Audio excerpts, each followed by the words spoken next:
Good morning, my beautiful people. Today I wanted to chat about my 20-week anatomy scan. So most of you know that you can go between 18 weeks and 26 weeks to get your 20-week anatomy scan. We waited until I was about 21 and a half weeks pregnant. In my last video, I talked a little bit about why we wanted to wait for that.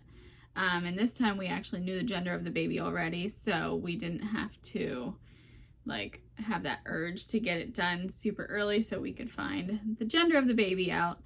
But we wanted to make sure that baby had everything developed to the point that it needed to be.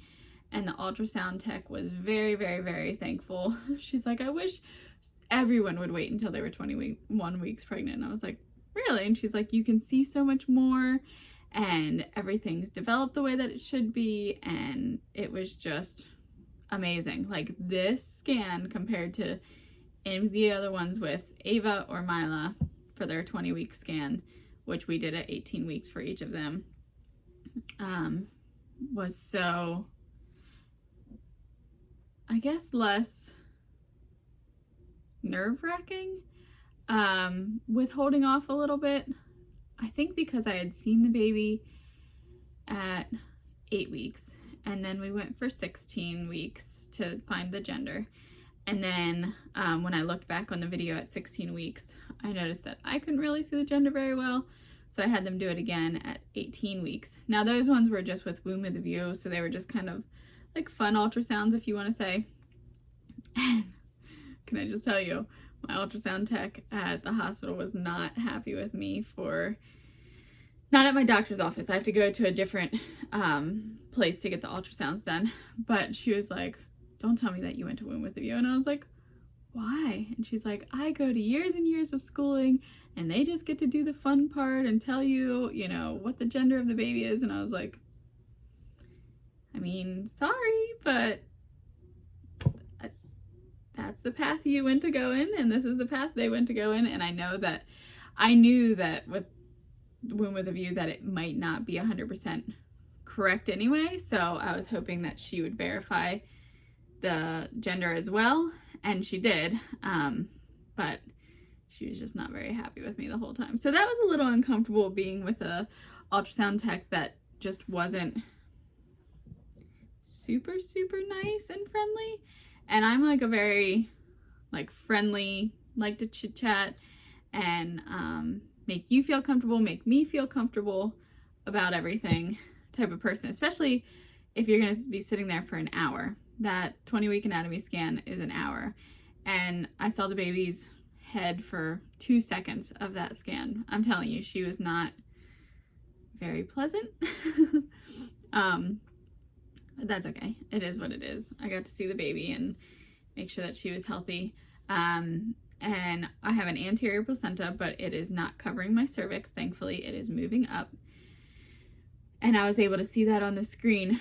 And those of you that don't know, I also encapsulate placentas as well. And so I'm planning on doing that with my own placenta. And so it just made me, I'm just more aware, I guess, now. I did not have a chance to do that with Ava or Mila. I honestly didn't know anything about it. So I'm looking forward to the benefits that come with that. If you'd like me to do a video on benefits of placenta encapsulation, I would be happy to. A couple things to just touch on is that it helps with your milk supply. It helps with postpartum depression or anxiety or baby blues. Not that it's going to eliminate them completely, but that it can lessen whatever level you might be at with that. It helps your uterus shrink back to size. It helps with your pain management. It helps to put your iron back into your body, because most of us know as soon as you leave the hospital, they typically, well, at least for me, I'm going to speak personally on myself, they have told me that I need to take an iron supplement because I was on the anemic end of things, and it just helps your body after losing that much blood.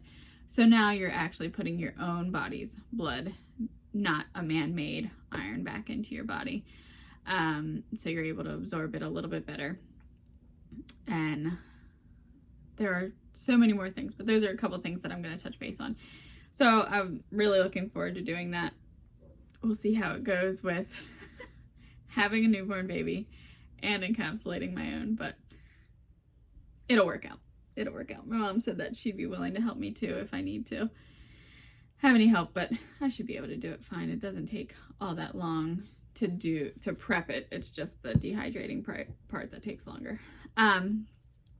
Anywho, sorry, getting off track. So I had the anterior placenta, which is now moving up, and I feel baby move all the time. Oh my goodness, she just is constantly a little squirmer.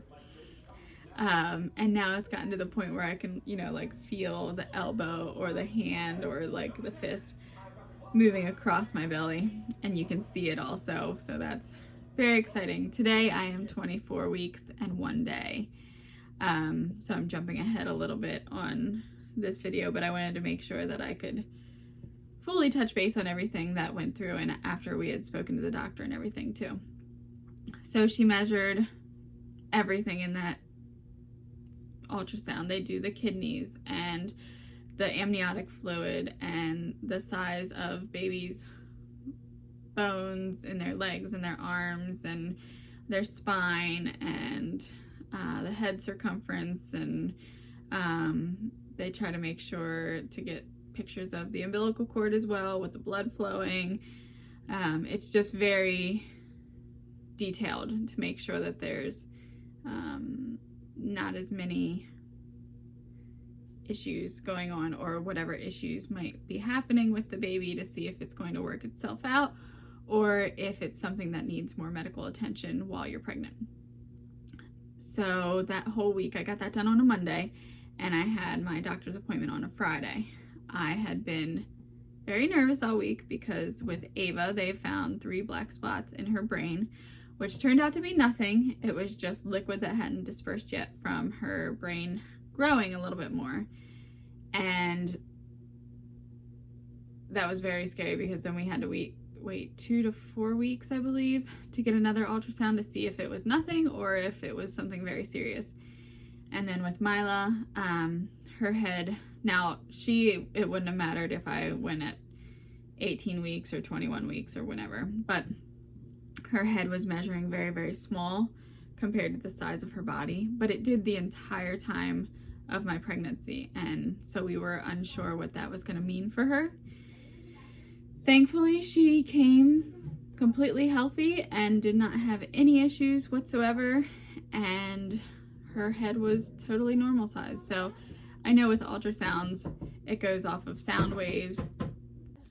With the sound waves of the ultrasound, sometimes it can tell you, I'm not an ultrasound tech, so it can just go off of maybe how my body was positioned, how she was positioned in my body, that they couldn't get a correct measurement on her head because she was born completely healthy, thankfully. But so we had to wait until Friday to go to my doctor's appointment, but I was hoping to get a phone call that day to see if there would be any issues, or maybe the next day or the next day. And I never ended up getting a phone call other than the day before my appointment, and they had just wanted to make sure that I was coming into the appointment, and I said, okay, have you gotten my test results yet? So they sent me over to the nurse, and I left a message, and I never got a call. I was very frustrated with this because my doctor knew how much I was worried about it, and I just wanted to make sure that everything was okay. And she said she sent me a message on like the patient portal, and she showed me the message that she sent, but I never received it for whatever reason. I even logged on and it's not there. So we go in and she's like, it's still a girl and she's completely healthy. Like everything looked great.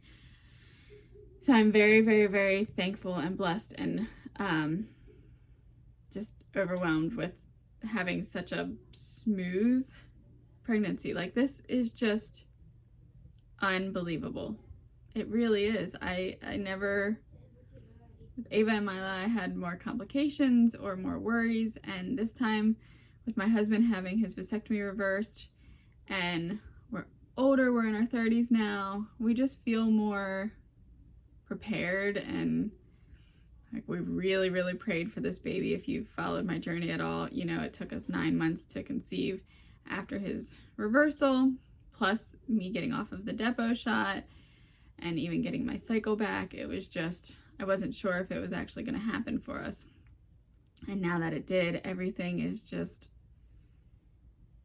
amazing. And I'm so thankful. And my heart goes out to all you mamas out there that might not have as simple of a pregnancy as I'm having. And the mamas out there that are still trying to conceive or have had miscarriages or losses. Just know that you're all still in my prayers, and that I hope soon enough your baby dust will come and you will get that big fat positive pregnancy test, and it's gonna be glorious. It is. So thankfully the baby is doing amazing, and she's just growing along. I'm gonna do a belly shot here for you, and let me just tell you, I am very large and in charge. All right. So here's a front view. Here's the side.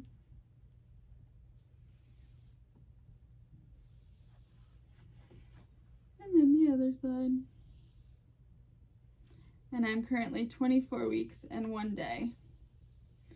And we are very excited to meet her and to be on this process and journey again. And I never thought I would be able to be pregnant again, just because of my husband's vasectomy.